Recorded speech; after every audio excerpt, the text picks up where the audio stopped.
In 2019, Washington, D.C. was completely gripped by a political firestorm, a controversial phone call, a whistleblower, and the impeachment of a president. For most of the world, it was political theater, an internal drama playing out in the most powerful nation on earth. But halfway across the globe, for 44 million people in Ukraine, this wasn't about politics. It was about survival. This is the story you probably haven't heard. It's about how a single phone call didn't just threaten a presidency, but held an entire nation's future in the balance, exposing its deepest vulnerabilities. To really get it, you have to understand what was on the line for Ukraine. To feel the weight of what happened in 2019, we have to rewind to 2014. That's when Ukraine suddenly found itself in a fight for its own existence. After a revolution sent its pro-Russian president packing, Russia retaliated by annexing the Crimean Peninsula and kicking off a brutal war in the eastern Donbas region. Overnight, this young, aspiring democracy was on the front lines against its former Soviet master. Its survival hinged on two things: the grit of its people, and the steady support of its most powerful ally, the United States. That support, especially the military aid, wasn't just helpful, it was a lifeline. It showed the world, and Russia, that Kyiv was not alone. But that dependency was also a huge vulnerability. Ukraine's fate was tied to an ally thousands of miles away, an ally whose political winds could shift at any moment. And in 2019, those winds became a hurricane. A former comedian, Volodymyr Zelensky, had just won the presidency, promising to end the war and stamp out corruption. He needed American support more than ever. What he didn't know was that it would come at a price he could never have imagined. The moment everything changed was July 25, 2019. That's the day President Zelensky got on the phone with US President Donald Trump.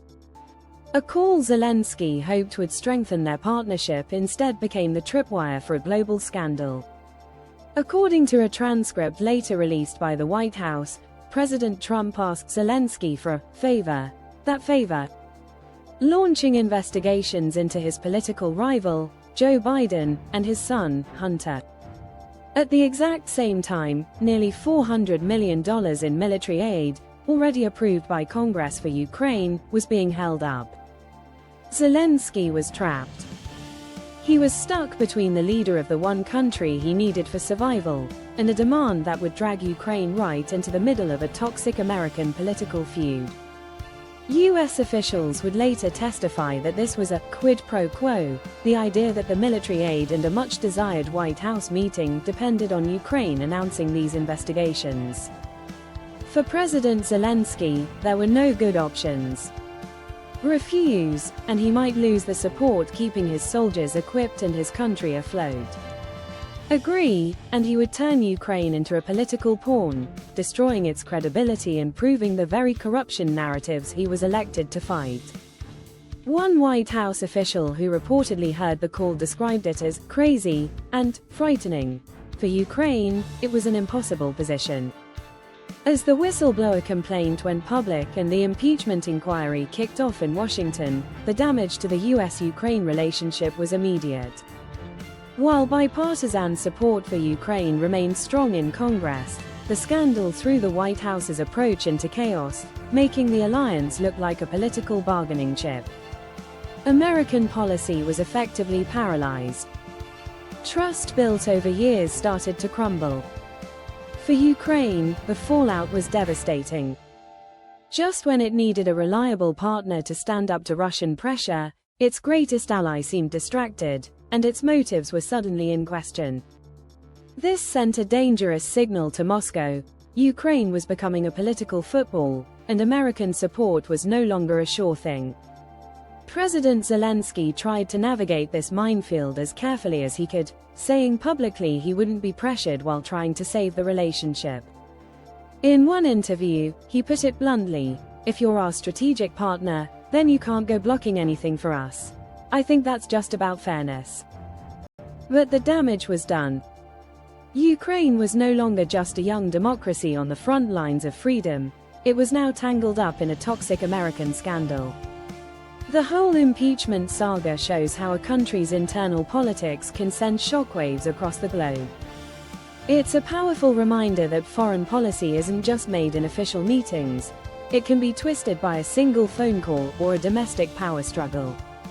What are some other times you've seen a domestic drama have huge international consequences? Let us know in the comments.